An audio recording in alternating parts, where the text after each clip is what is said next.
La física estadística estudia las leyes que caracterizan el comportamiento y las propiedades de los cuerpos compuestos por un gran número de partículas, que pueden ser átomos, moléculas, electrones, iones. Estos cuerpos o sistemas, también lo vamos a llamar nosotros, se llaman macroscópicos, ¿ya?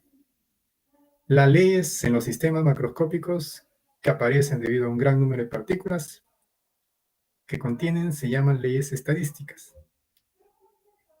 Estas leyes que nosotros vamos a deducir pierden su sentido cuando se pasa a examinar sistemas con un pequeño número de partículas. Por eso lo que nosotros analizamos es un análisis estadístico, que sirve para sistemas compuestos por un gran número de partículas.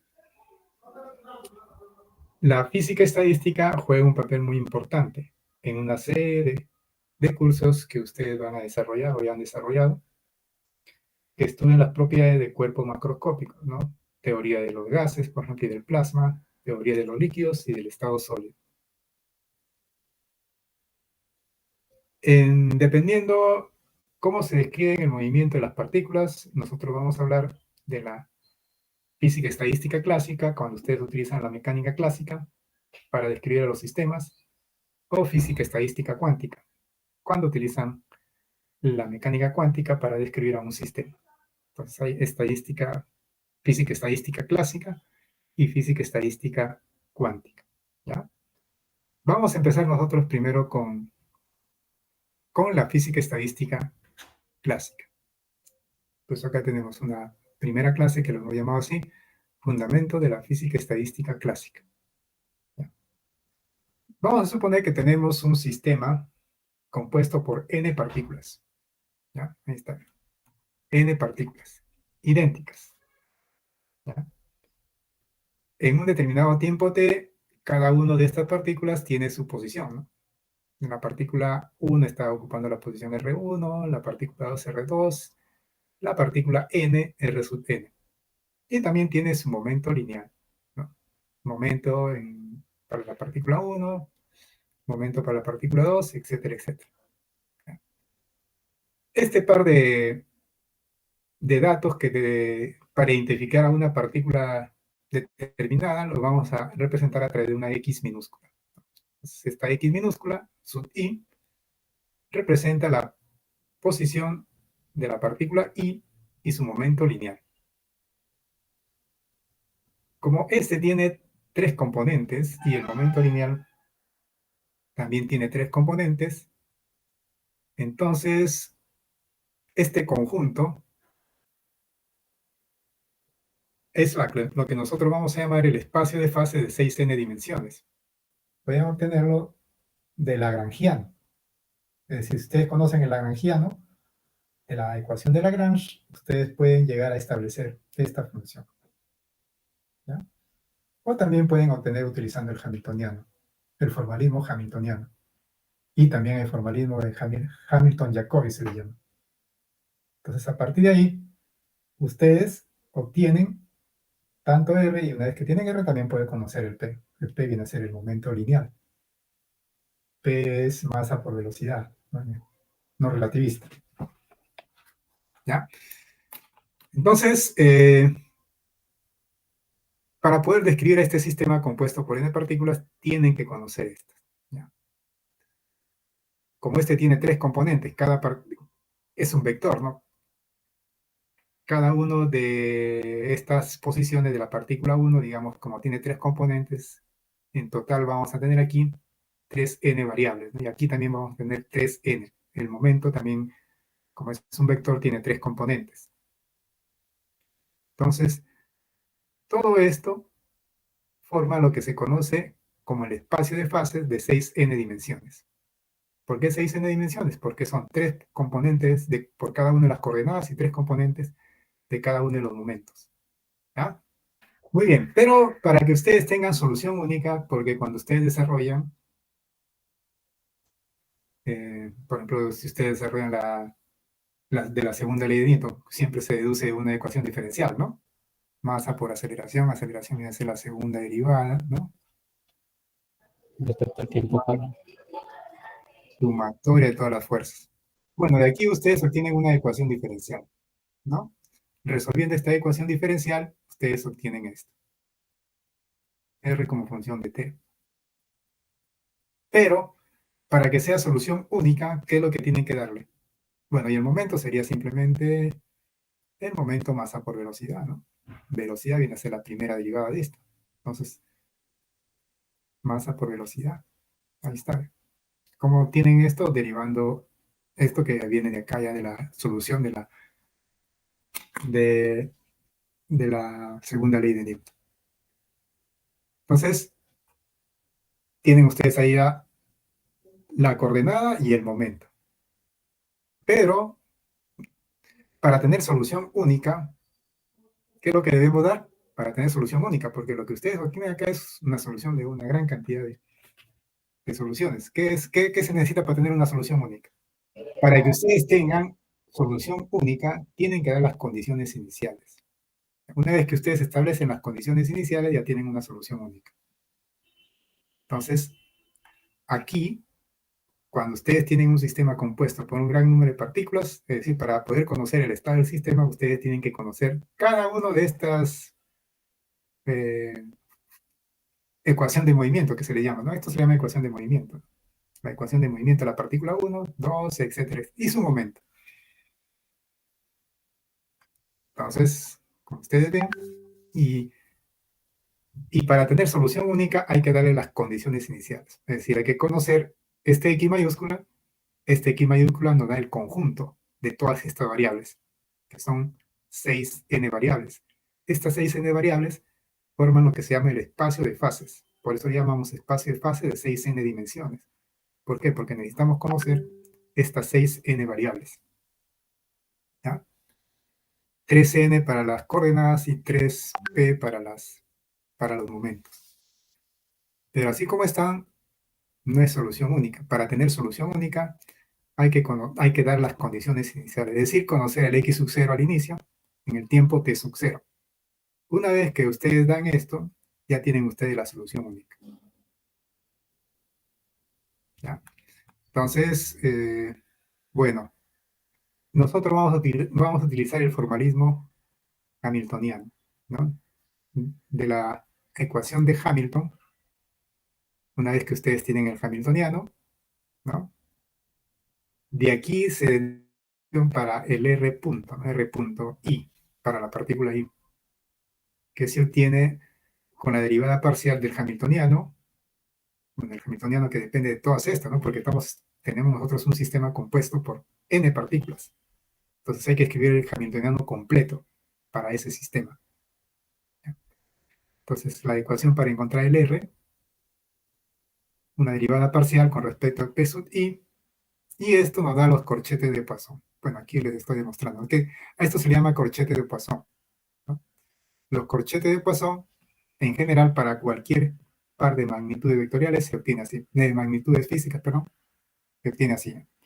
La derivada parcial con respecto a R sub j, nosotros tenemos un sistema de n partículas, por eso aquí la sumatoria va desde 1 hasta n, ¿ya? Desde 1 hasta n.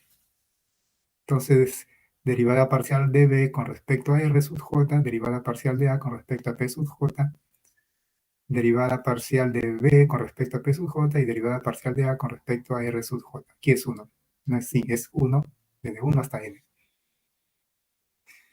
Entonces acá, por ejemplo, lo aplicamos, aquí les quiero demostrar que esta derivada, R.I, que viene de la ecuación de Hamilton, esto viene de la ecuación de Hamilton, ¿no? Es igual a los corchetes de Poisson. Aquí está la demostración, ¿no? Entonces lo aplicamos para cuando cuando A es H y B es R sub I.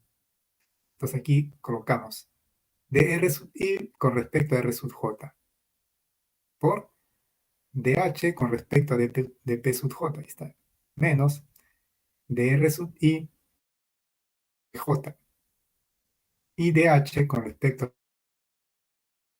Ahora, como estos son dos variables completamente independientes, su derivada es cero, porque estamos derivando R sub I con respecto a P sub J. Cero. Entonces solamente quedaría esto.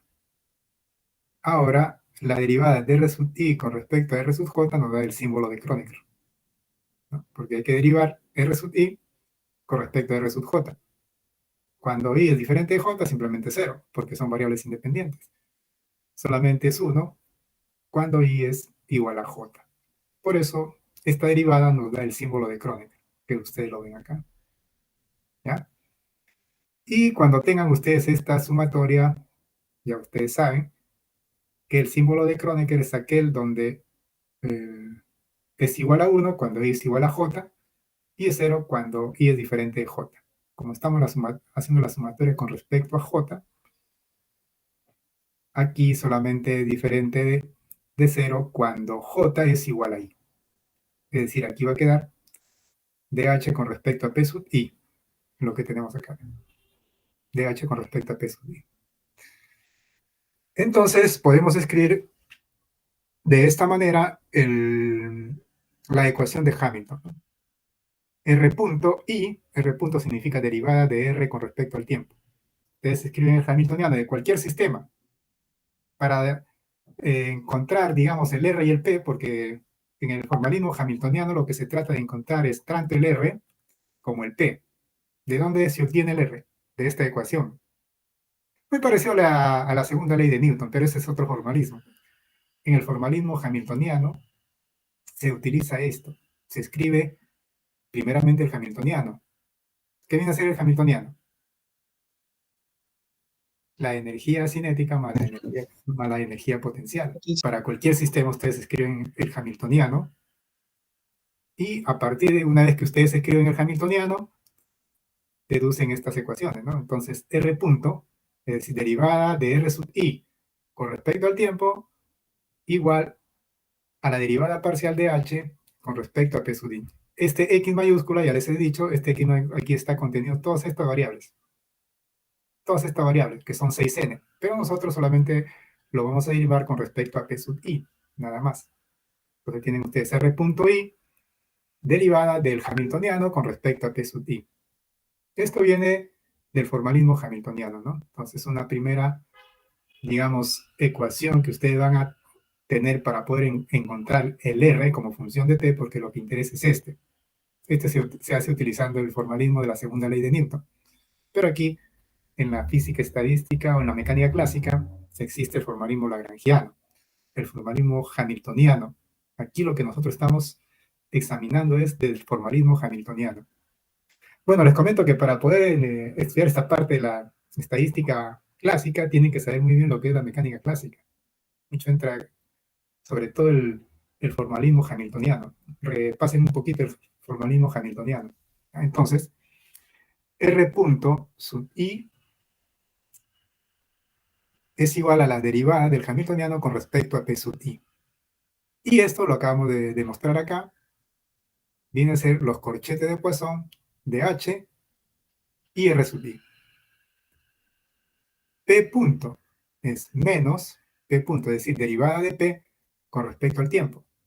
Viene a ser dH de X, es decir, derivada del hamiltoniano de todo el sistema compuesto por n partículas, derivado con respecto a R sub I. ¿Ya? Derivado con respecto a R sub I. Esto, de aquí nosotros vamos a obtener la ecuación para determinar el P sub I. Es decir, utilizando el formalismo hamiltoniano. Con esta primera ecuación determinamos el R sub I. Y con esta segunda ecuación determinamos el P sub I. De esa manera, ustedes pueden obtener todas las coordenadas y todos los momentos para el sistema compuesto por n partículas. ¿Ya? Entonces, de esta primera ecuación, los R sub I, y de esta segunda ecuación, los P sub I. Este representa un sistema compuesto por n partículas. El primero representa la energía cinética. El segundo es la energía potencial. ¿Ya? Puede ser que el sistema... Con respecto al origen, profesor. No, con respecto, claro, con respecto a un campo externo. Puede ser que el sistema se encuentre en un campo externo. Entonces, esto representa la energía potencial del sistema de n partículas que podría encontrarse en un campo externo. Entonces esa energía potencial está acá. Y este representa la energía potencial de interacción. ¿Ya? Como ustedes pueden ver acá, la energía de interacción, ¿de qué depende? Solamente depende de la distancia que hay entre las partículas. ¿Sí o no? Solamente del módulo de la distancia que hay entre las partículas. Nada más. Pues aquí colocamos sumatoria. Aquí la sumatoria hay que realizarlo con respecto a I, con respecto a J, pero donde I no es igual a J. Entonces, este primer hamiltoniano representa un sistema de n partículas que se encuentra en un campo externo donde la energía potencial es en ese campo externo, y este es la energía potencial de interacción. El segundo está más fácil. ¿Qué representa el segundo? También es un hamiltoniano. Oscilador parece. Muy bien, son n osciladores. Ahí tienen un sistema compuesto por n osciladores. ¿Ya? Entonces, el siguiente representa un sistema compuesto de n osciladores. ¿Ya? N osciladores. Entonces ahí los osciladores son independientes, ¿no? Este representa la energía cinética de los n osciladores y la energía potencial de n osciladores, ¿no? Cada uno de los... No hay interacción entre osciladores. Entonces, por separado, ¿no? Bueno, estos son algunos ejemplos de cómo ustedes pueden llegar a deducir esto. Entonces, conociendo el hamiltoniano, lo derivan, por ejemplo, acá con respecto a peso y resuelven y van a obtener ustedes la ecuación para encontrar los R y los P para cada uno de las partículas. ¿Ya? Pero claro, cuando tienen ustedes un sistema compuesto por un gran número de partículas, ¿creen ustedes que es posible llegar a determinar esto? No se olviden que N, ¿de qué orden creen ustedes que es N? ¿Cuál es el referente, digamos, en los fenómenos térmicos, por ejemplo? ¿Cuál es el referente? ¿De qué número de partículas estamos hablando? Bueno, De Avogadro, por favor. claro, el número de Avogadro, o sea, un mol, ¿no? Ajá. Un mol está compuesto por 6.022 por 10 a la 23 partículas. Imagínense la cantidad de ecuaciones que ustedes tienen que tener para poder dar el estado del sistema. ¿Es posible esto? Y todavía darle sus condiciones iniciales. ¿Es posible? No, no es posible. Entonces es por eso que esto requiere hacer un análisis estadístico, ¿no? Entonces, como esto no es posible, vamos a ver la forma de poder describir a estos sistemas. Porque rigurosamente hablando, desde el punto de vista de la mecánica clásica, para nosotros saber el estado de este sistema, debemos conocer su coordenada de cada una de las partículas y su momento, ¿no? Se la llama ecuación de movimiento, ¿no? En el tiempo. Debemos conocer 6n variables, digamos, con sus respectivas condiciones iniciales. Y cuando se trata de un sistema compuesto por un gran número de partículas, esto prácticamente es imposible, ¿ya? Entonces vamos a ver nosotros cómo lo podemos abordar, este problema.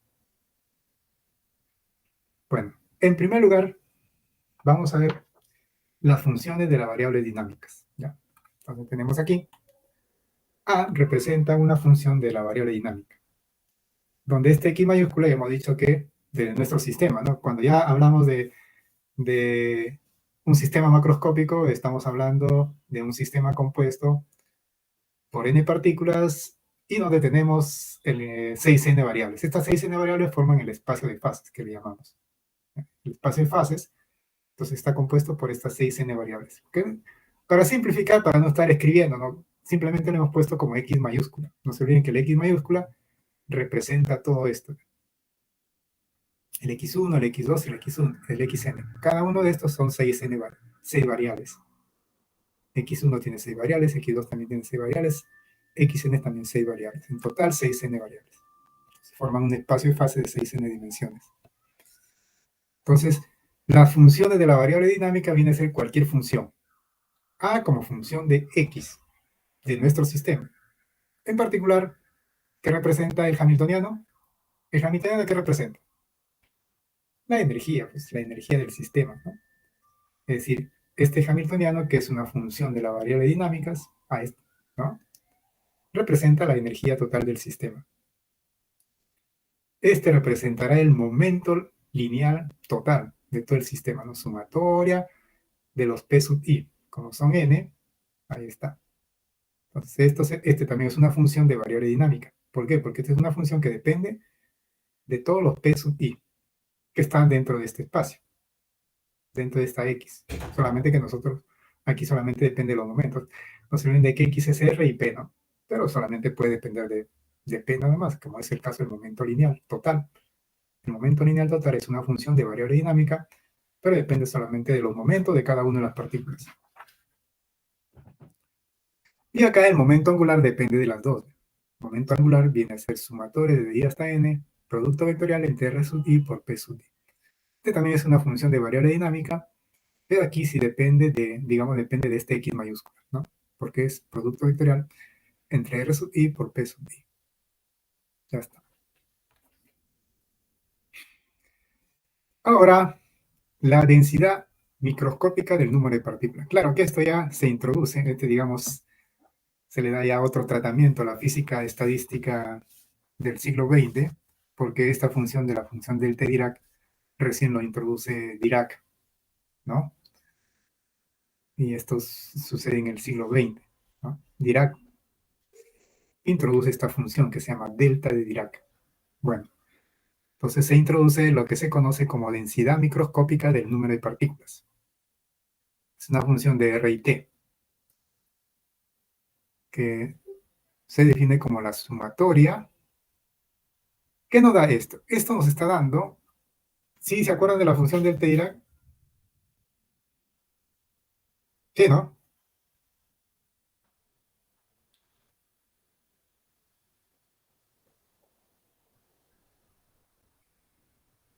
No les escucho. ¿Están ahí o no? Sí, sí, profesor, acá estamos. Sí, sí, ¿Sí se profe. acuerdan de la, sí se acuerdan de la función del T Dirac, ¿no? Sí, profe. Ujú. Muy bien. Entonces, esto nos da la densidad microscópica del número de partículas. Es decir, la densidad del número de partículas nos da número de partículas por unidad de volumen. ¿Ya? ¿Qué cantidad de partículas hay por unidad de volumen? Entonces, utilizando la función delta de Dirac, esta función, ¿no? Ya sabemos que cuando R no coincide con ninguna de las posiciones de las partículas de nuestro sistema, simplemente es cero. Digamos, nosotros tenemos un sistema de n partículas. La partícula 1 está posicionada en tal posición, la partícula 2 en otra posición, etcétera, etcétera. Con esta función, ustedes identifican la posición de las partículas. ¿Por qué? Porque en otros puntos simplemente su velocidad es, perdón, es cero, ¿no? La función del T Dirac. Entonces, gracias a esta función, nos ayuda a localizar la posición de las partículas. ¿Ya? Y tiene unidades de número de partículas por unidad de volumen, ¿no? ¿Ya? Bueno, esto yo les expliqué un poquito en electromagnetismo, ¿no? Entonces, esto nos da número de partículas por unidad de volumen, porque las dimensiones de esta función es, como es tridimensional, es centímetro a la menos 3 o metro a la menos 3, ¿ya? Porque son tres componentes. Lo pueden poner como delta de x menos xy, delta de y menos y sub i, delta de z menos z sub i. Cada uno de ellos da longitud a la menos 1. Cada función del delta de Dirac. Entonces, estas dimensiones de este es centímetros a la menos 3 o metro a la menos 3. Es decir, que esto nos da número de partículas por unidad de volumen. Ahora, si nosotros integramos por todo el espacio, ¿qué nos debe dar? Si esto representa el número de partículas por unidad de volumen. ¿Qué nos tiene que dar? Si nosotros integramos en todo el volumen, vamos a integrarlo. ¿Qué nos tiene que dar cuando ustedes integren si esto viene a ser la densidad? Cuando ustedes integren, ¿qué es lo que les tiene que dar? ¿La masa? No, porque esto representa el número de partículas por unidad de volumen. El volumen. Ustedes están integrando con respecto a todo el volumen. ¿Cuál es? Sería la densidad, ¿no? A ver, les comento. Tienen ustedes aquí el espacio de fase. Perdón, el espacio tridimensional, no el espacio de fase, que es diferente, ¿no? Tienen ustedes X, Y, Z. Por aquí está la partícula 1, por aquí está la partícula 2. Este es R1, digamos, este es R2. Por aquí está R3. Estos son vectores, ¿no? Y por acá está Rn. ¿Ya? R, para que este R es un punto arbitrario cualquiera. Por ejemplo, acá, este es R. No coincide con la posición de ninguna partícula. Esta función nos permite ubicar esta partícula. ¿Por qué? Porque de acuerdo a esta función, cuando R coincide con una de las partículas, simplemente tiende al infinito. Es decir, que la densidad del número de partículas en ese punto tiende al infinito. Significa que ha ubicado una partícula, pero como el volumen de un punto tiende a cero, entonces la densidad del número de partículas en ese punto tiende al infinito. Porque el volumen tiende a un punto. ¿Y cuál es el volumen de un punto? Cero, ¿no? Entonces la densidad en ese punto va a tender a infinito, porque ya ubicó una partícula. Pero como su volumen es cero, entonces la densidad del número de partículas en ese punto tiende a infinito. ¿Ya? Pero los demás puntos es cero. Es que la función, esto justamente es una función impropia, ¿no? Por eso Dirac, por eso esta función no la introduce un matemático, lo introduce un físico, justamente para eso, ¿no? Entonces tienen acá ustedes la partícula, en cualquier otro punto este es cero. Cuando llega a ubicar este punto, inmediatamente aparece un pico ahí. Este pico tiende al infinito, porque ya ubicó a la partícula en ese punto, y tiende al infinito. ¿Ya? Pues acá esta densidad también, cuando se ubica el punto R en cualquier posición donde están ubicadas las partículas, tiende al infinito. ¿Ya? Entonces, ahora si ustedes van a integrar con respecto a todo el volumen, integran ustedes con respecto a todo el volumen, la densidad del número de partículas, cuando ustedes integren con respecto a todo este volumen, ¿cuánto les tiene que dar? No se olviden que es densidad, número de partículas por unidad de volumen. Si ustedes integran con respecto a todo el volumen, ¿cuánto les tiene que dar? Tienen que ver qué función están integrando. Ustedes están integrando la densidad del número de partículas. ¿Qué representa la densidad del número de partículas? Número de partículas por unidad de volumen. Número de partículas por unidad de volumen. Si ustedes integran con respecto a todo el volumen, ¿qué es lo que les tiene que dar esa integración? El número de partículas, quizás. El número de partículas. Claro, porque la densidad representa número de partículas por unidad de volumen. Y cuando ustedes integran con respecto a todo el volumen, les tiene que dar el número de partículas. Bueno, eso es lo que tenemos acá. Queremos probar si esta definición es correcta, porque nosotros estamos definiendo la densidad microscópica del número de partículas. Ahí está.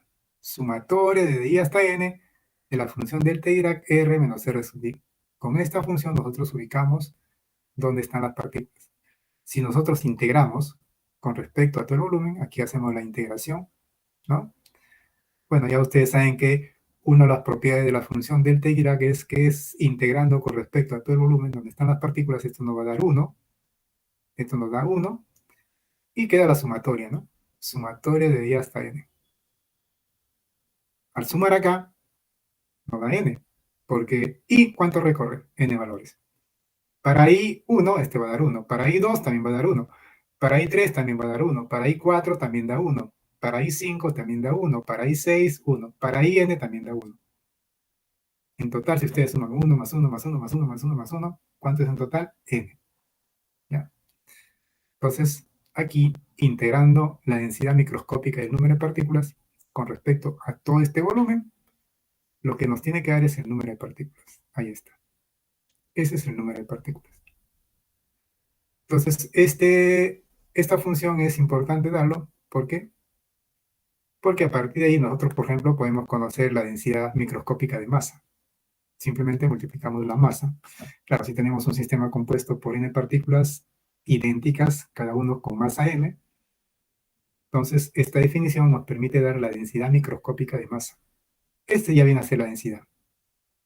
Lo multiplicamos a este por la masa y nos va a dar la densidad microscópica de masa. Si a esto, si tenemos un sistema de n partículas cargadas, digamos, en este primer caso tenemos partículas con masa m. Entonces lo multiplicamos por m, simplemente la densidad microscópica del número de partículas, y nos va a dar la densidad microscópica de masa, es decir, masa por volumen. Esta función nos da masa por unidad de volumen. Pero vamos a suponer que ustedes tengan un sistema de cargas. Tienen n cargas puntuales, con la misma carga. Entonces simplemente lo multiplican por la carga Q. Y eso nos va a dar la densidad microscópica de carga. Ahí está. Q por la densidad microscópica del número de partículas. Esto nos va a dar la densidad microscópica de carga. Ahí está. Entonces, ahí tienen también el momento. Esta es la densidad del momento lineal, porque cuando ya hablamos de un sistema compuesto por un número de partículas, gracias a la densidad microscópica del número de partículas, ya nosotros podemos introducir la densidad microscópica de masa, densidad microscópica de carga. Este sería la densidad microscópica del momento lineal, es decir, momento lineal por unidad de volumen. ¿Ya? Y este viene a ser la densidad microscópica de la energía cinética. ¿Ya? Y esto sería la densidad microscópica de la densidad de corriente. Ya está. Bien. Pero como nosotros trabajamos en el espacio de fases, entonces es más conveniente trabajar con lo que se llama la densidad de fase microscópica. Es decir, no solamente tener acá una función de las coordenadas, sino que también del momento. Y a eso se le llama densidad de fase microscópica, que se da en el espacio de fases. Es decir, esta densidad ya se va a dar en el espacio de fases, porque la densidad microscópica simplemente es función de R, de las coordenadas. Pero nosotros queremos en el espacio de fases. Entonces introducimos la densidad de fase microscópica. Lo único que le agregamos acá es otra función delta de Dirac que nos va a ubicar a la partícula con un respectivo valor de R sub i y un respectivo valor de P sub i. Es decir, la densidad de fase microscópica viene a ser el número de partículas por unidad de volumen, pero en el espacio de fases. Mejor dicho, número de partículas por centímetro cúbico por, bueno, el momento lineal es masa por velocidad, ¿no? Sería unidad del momento, mejor dicho, ¿ya? Unidad del momento. Puede ser kilogramos, metro por segundo, pero mejor vamos a hablar de unidad del momento. Es decir, que esta densidad de fase microscópica es el número de partículas por unidad de volumen en el espacio de fases. RP.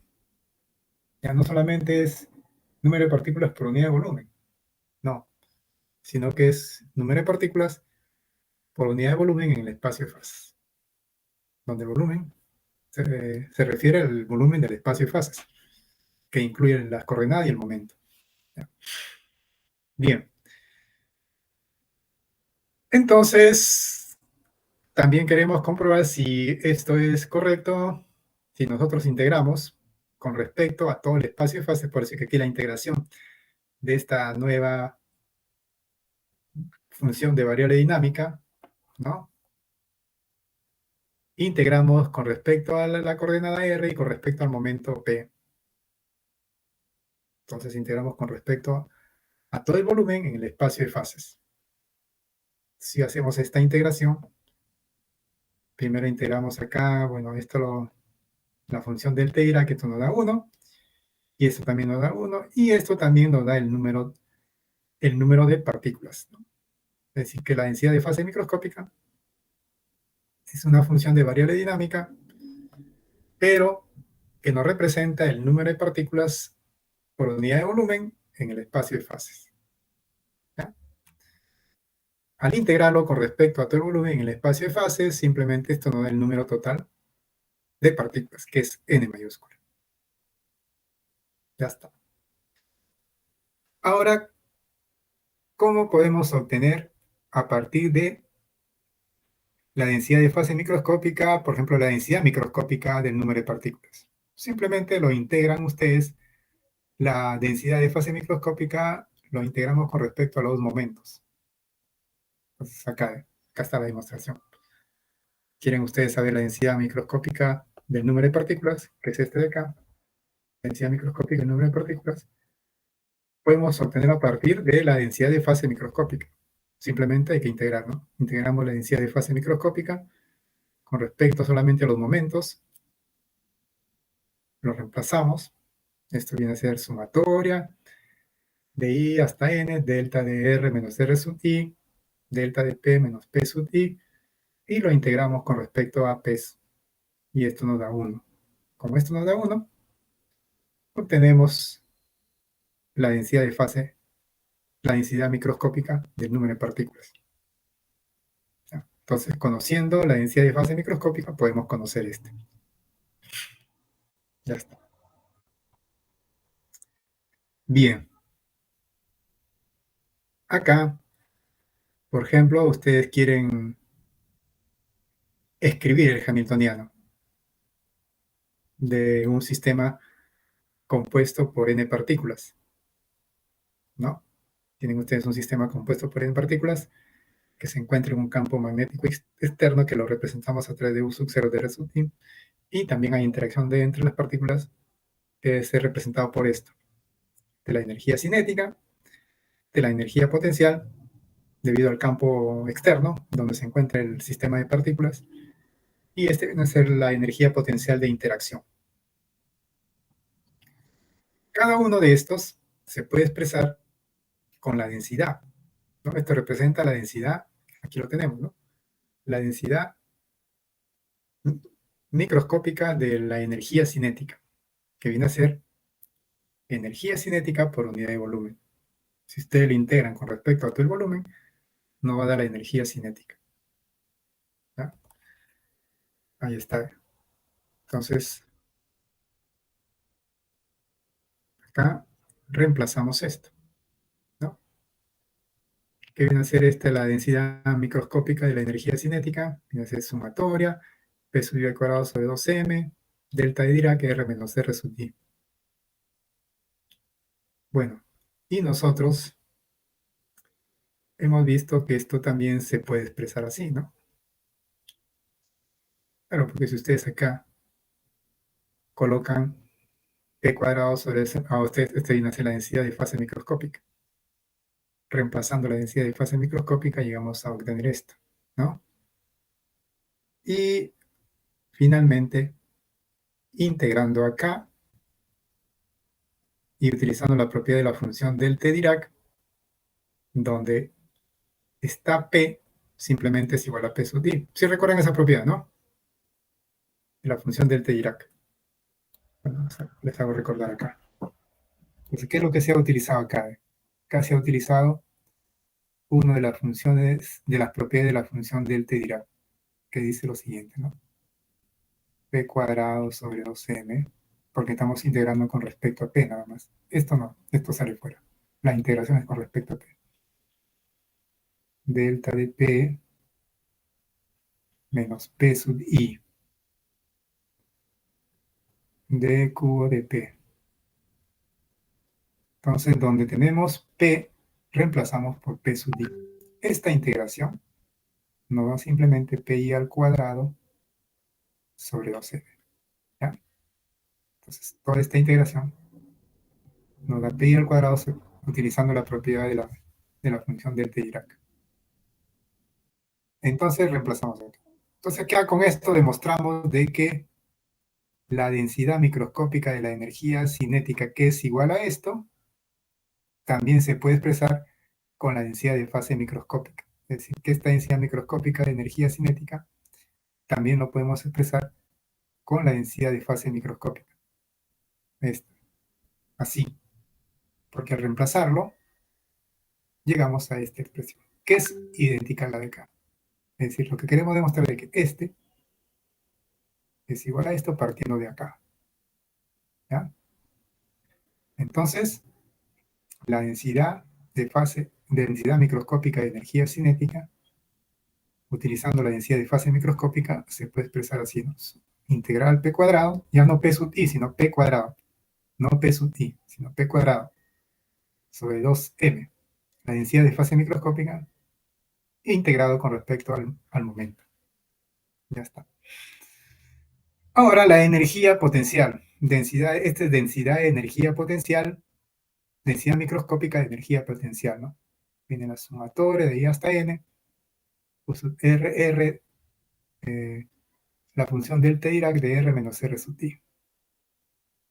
Nosotros queremos demostrar acá que esto también se puede expresar con la densidad de fase microscópica, ¿no? Con esta, así.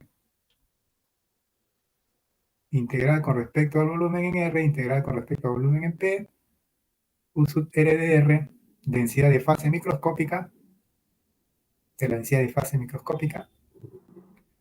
Este es el elemento de volumen en el espacio R y este es en el espacio P. ¿Ya? Entonces, claro, esto es inicialmente, ¿no? Pero queremos demostrar de que esto es lo mismo que este de acá. Entonces, para eso, colocamos acá U de R, lo reemplazamos, esto nos da 1, utilizando las propiedades de la función delta de Dirac, y acá, ¿no? Y acá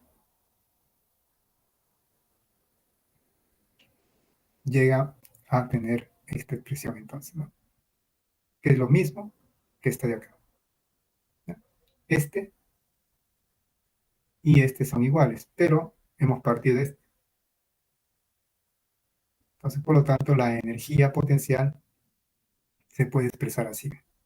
Aquí primero la energía cinética, ¿no? Una vez que hemos identificado que la densidad microscópica de la energía potencial puede expresarse con esto, vamos a ponerle doble estrella. Entonces, esto lo reemplazamos acá. Y al reemplazarlo, acá, llegamos a obtener esto. Entonces, así se expresa la energía. Bueno, esto es muy importante porque cuando ustedes trabajen, van a ver seguramente segunda cuantización, ¿no? Escriban el Hamiltoniano en la segunda cuantización. Va a haber una expresión muy parecida a este de acá. ¿Ya? Donde aquí ya viene a ser, no viene a ser este, sino ya, claro, este es haciendo un análisis clásico. Cuando ya hacen un análisis cuántico, pasan del análisis clásico al análisis cuántico y este como representa la densidad, pues nada menos que la función de onda, porque es la densidad de fase microscópica, pero haciendo el paso del análisis clásico al análisis cuántico, ustedes saben que representa la, la función de onda, su módulo, mejor dicho, ¿no? Ahí va a estar en este, va a estar relacionándolo con esta densidad de fase microscópica. Bien, entonces para la parte de la energía potencial en un campo externo, así se escribiría con la densidad de fase microscópica, ¿no? Entonces energía potencial integral con respecto a B sub R, integral con respecto a P sub P, U sub 0 de R, la densidad de fase microscópica. Y finalmente la energía de interacción, también. Solo que en este caso viene aquí 4 integrales, ¿no? Con respecto a R, R', con respecto a P y a P'. Y viene todo esto. Bueno, aquí ya lo he demostrado. Me los dejo ahí para que ustedes se hace el mismo análisis que hemos hecho para demostrar la energía cinética y la energía potencial en un campo externo. Esto representa ya la energía potencial de interacción entre las partículas. Finalmente quedaría así. Fíjense cómo quedaría el hamiltoniano. expresado con la densidad de fase microscópica, ¿no? Entonces, tenemos acá P cuadrado sobre 2M más U sub 0 de R, la densidad de fase microscópica. Este X no se olviden que representa integración tanto con respecto a R y con respecto a P. Y esto viene a ser la energía de interacción entre partículas. Así quedaría el hamiltoniano, expresado con la densidad de fase microscópica. Bien, entonces, ahora, ¿cómo expresar la densidad de carga? Bueno, la densidad de carga microscópica también viene a ser, claro, para un sistema, claro, todo esto es para un sistema de cargas iguales, digamos, tienen un sistema de n partículas con cargas Q. Entonces, la densidad de carga microscópica, es decir, carga por unidad de volumen, utilizando la densidad de fase microscópica sería así. Y la densidad de corriente. La densidad de corriente sería así. Claro que este es un vector, por si acaso. Tiene 3 componentes. Faltó poner aquí es vector. J vector, aquí también V vector. ¿Ya? Esta es la densidad de corriente. Densidad de corriente microscópica. Entonces, se expresaría de esta manera.